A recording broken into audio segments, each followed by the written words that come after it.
My sister texted, "You're not invited to the wedding. It's a classy event."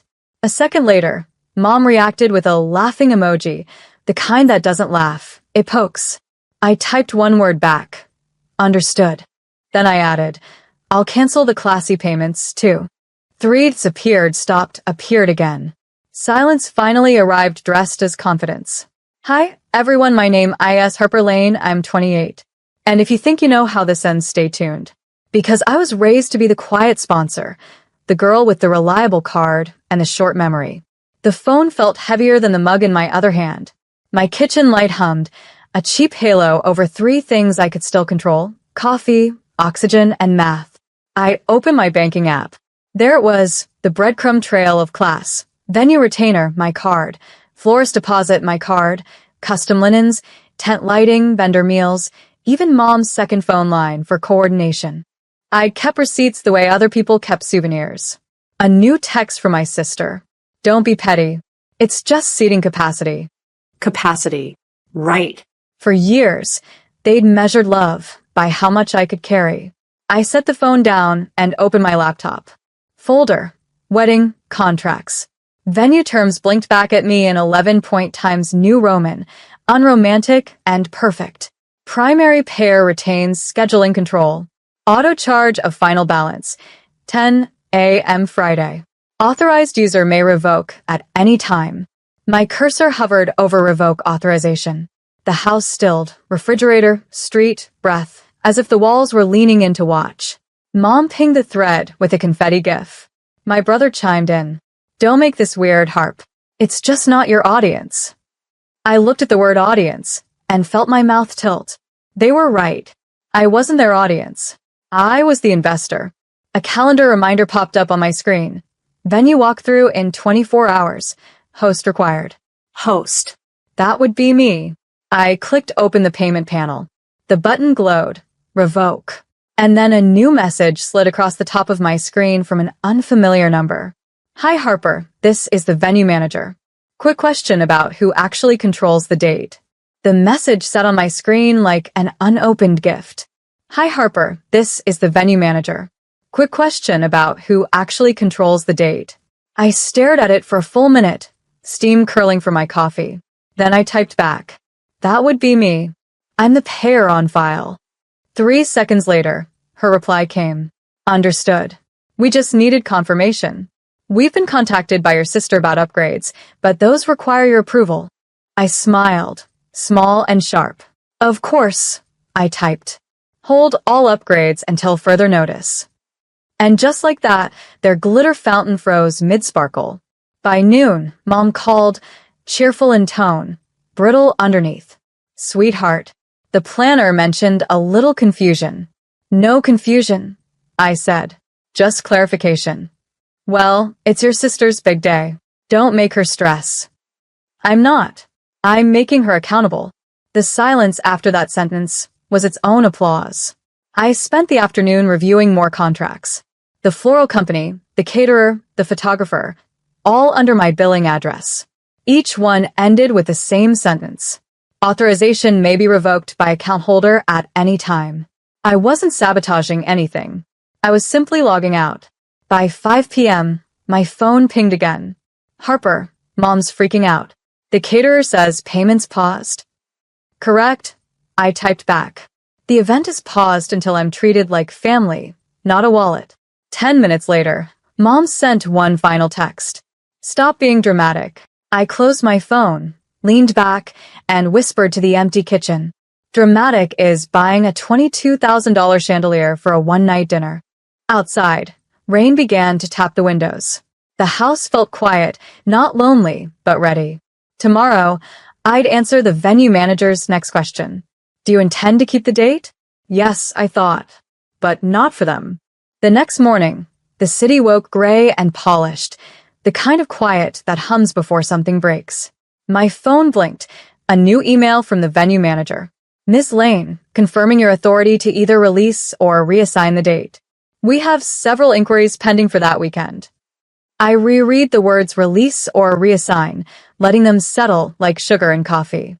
For years, I'd signed checks so my family could have choices. Maybe it was time I had one. I opened my messages to find the group chat exploding. Mom, fix this, Harper. The venue says it's frozen. Sister, you're embarrassing yourself. Brother, think long term. Family first. Family first. The phrase that always meant you last. I drafted a short email back to the manager. Please reassign the date to another client. Release authorization effective immediately. Also, send all refunds to the original pair. The cursor blinked, tiny, steady, like a heartbeat finally its own. I clicked send. At 11:23 a.m., my phone rang. Mom. Tell me you didn't just. I did, I said. The date's open now. You ruined your sister's dream.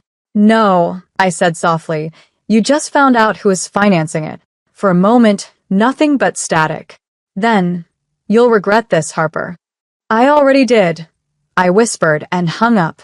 I spent the rest of the day cleaning my apartment, deleting the old texts, sorting receipts, reclaiming silence one drawer at a time.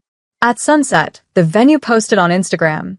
New event added for the 14th, charity gala for women entrepreneurs.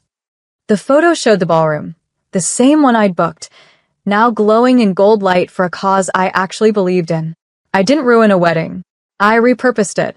Tomorrow, they'd learn what classy really meant. By Thursday morning, the storm hit. My sister's call came first, high-pitched, rehearsed fury.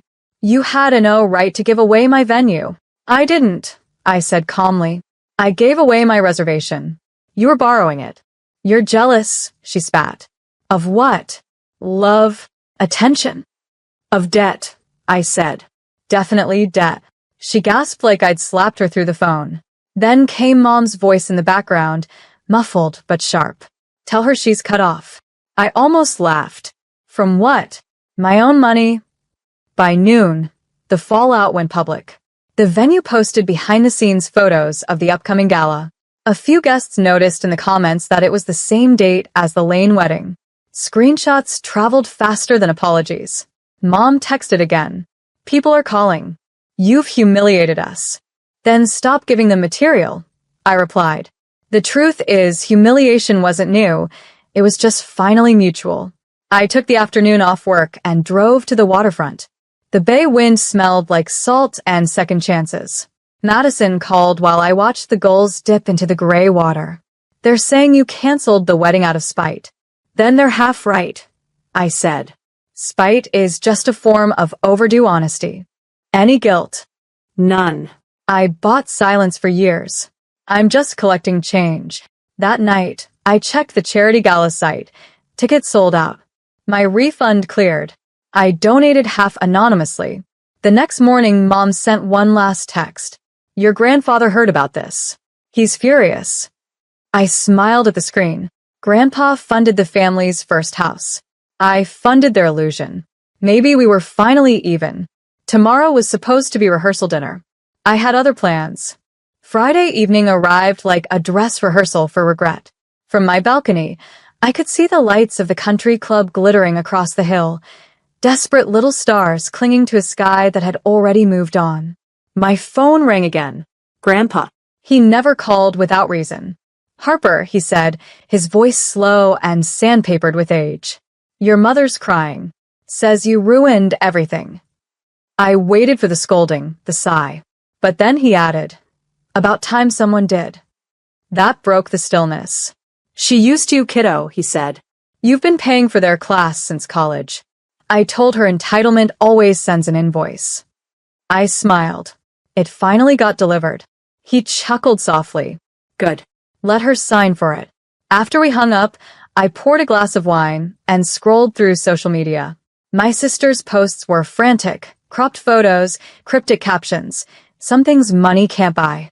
Comments flooded in. Didn't you lose your venue? What happened? She deleted the thread within an hour. The quiet that followed wasn't satisfaction. It was symmetry.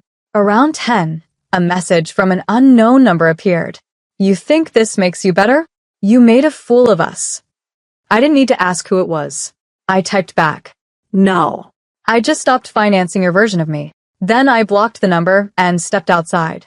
The wind carried laughter from the club, thin, hollow. I wondered if they'd still call it a celebration when half the vendors didn't show. Inside, the refund email blinked one last time, a final payment reversed. Tomorrow was the wedding day.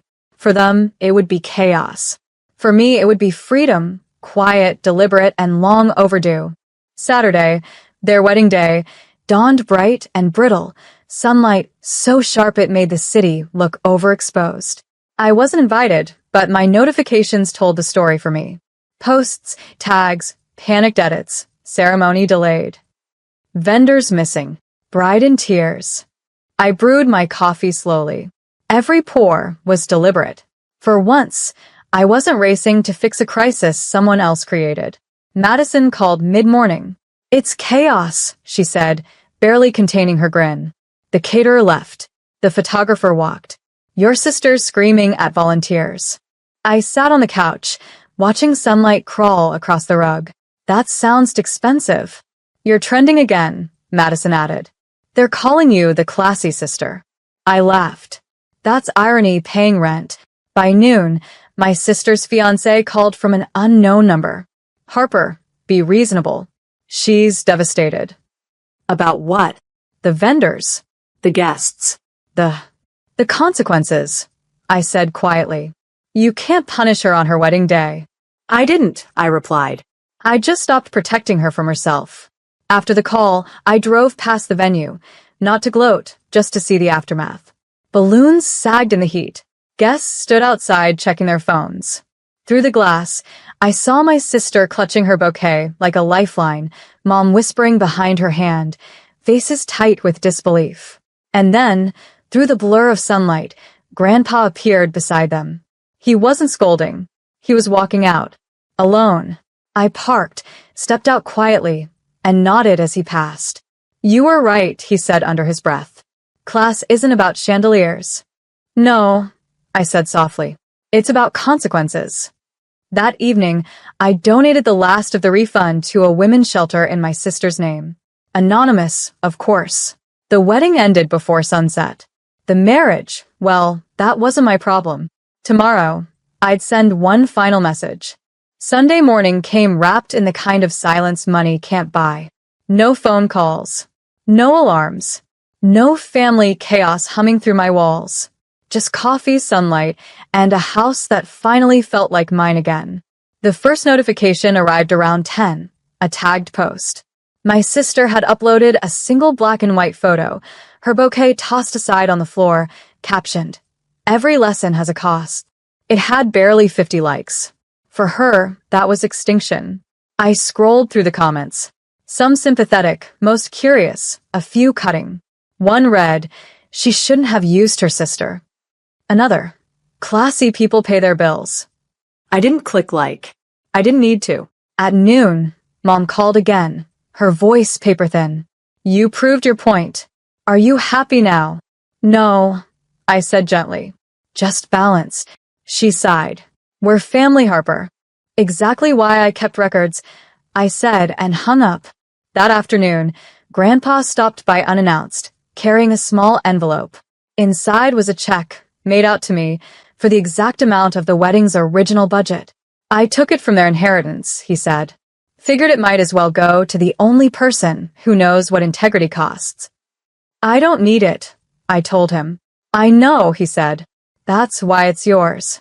After he left, I placed the check in the same folder that once held all their contracts. Then I poured another cup of coffee, opened my laptop, and wrote my final message to the group chat. Debt settled. Boundaries intact. I wish you both a lifetime of lessons learned. I hit send, then left the chat forever. Outside, gulls circled the bay. For the first time in years, their sound didn't grate. It harmonized. Tomorrow, I'd end this story the same way it began, with a message they couldn't ignore. Monday morning felt like a clean page. No alarms, no group chats, no emergencies that carried my name on the invoice. Just the smell of rain through an open window and the soft reminder that peace doesn't need witnesses.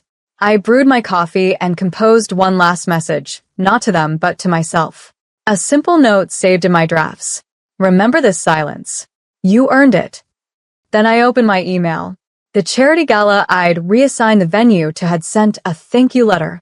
Your decision helped us raise over $180,000 for women starting over after financial betrayal. I read the line twice, smiled, and finally understood. Revenge had morphed into restitution. My phone buzzed once. A text from my sister. We're moving. Needed a fresh start. I'm sorry for all of it.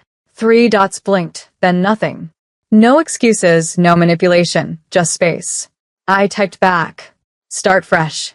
Pay forward. Then archive the thread forever. Outside, the city shimmered